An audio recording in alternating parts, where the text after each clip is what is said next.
অবশেষে সেই ঐতিহাসিক মুহূর্ত আজকে ২২শে আগস্ট প্রধানমন্ত্রী নরেন্দ্র মোদীর হাত ধরে হাওড়া ময়দান থেকে সোজা সল্ট লেক কলকাতা পেল নতুন লাইফলাইন। নমস্কার বন্ধুরা, আজ আমরা এমন এক ঐতিহাসিক মুহূর্তের সাক্ষী হলাম যা কলকাতায় যোগাযোগ ব্যবস্থাকে সম্পূর্ণ বদলে দেবে। বহু প্রতীক্ষিত ইস্ট ওয়েস্ট মেট্রো করিডোর, যা গ্রিন লাইন নামে পরিচিত, আজ সম্পূর্ণরূপে চালু হয়ে গেল।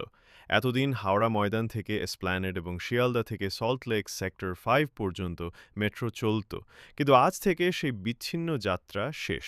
শিয়ালদা থেকে এসপ্ল্যানেড পর্যন্ত শেষ অংশটি চালু হওয়ার ফলে এবার হাওড়া থেকে সরাসরি মেট্রোয় চড়ে পৌঁছানো যাবে সল্ট লেক সেক্টর 5। বহু বছরের অপেক্ষা এবং নানা প্রতিবন্ধকতা পেরিয়ে এই স্বপ্ন আজ সত্যি হলো।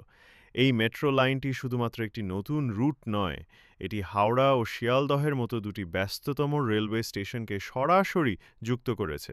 আগে যেখানে এই দুটি স্টেশনের মধ্যে যেতে ৪০-৫০ মিনিটের যানজটপূর্ণ সময় লাগত, এখন মেট্রোর সুবাদে মাত্র ১১ মিনিটেই সেই দূরত্ব পার করা যাবে।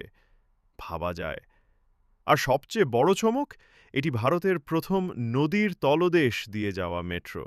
হুগলি নদীর নিচ দিয়ে মেট্রোয় ভ্রমণ করা এক অসাধারণ অভিজ্ঞতা। এটি শুধুমাত্র একটি পরিবহন ব্যবস্থা নয়, এটি আমাদের প্রযুক্তিগত অগ্রগতির এক বড় নিদর্শন। নতুন মেট্রো লাইনের কিছু গুরুত্বপূর্ণ দিক: যাত্রা সহজ হলো। এবার সল্ট লেক সেক্টর 5 এর মতো আইটি হাবগুলোতে যাওয়া আরও সহজ হবে। সময় সাশ্রয়। হাওড়া এবং শিয়ালদহের মধ্যে এখন মাত্র ১১ মিনিটের দূরত্ব। যানজটের ঝামেলা থেকে মুক্তি।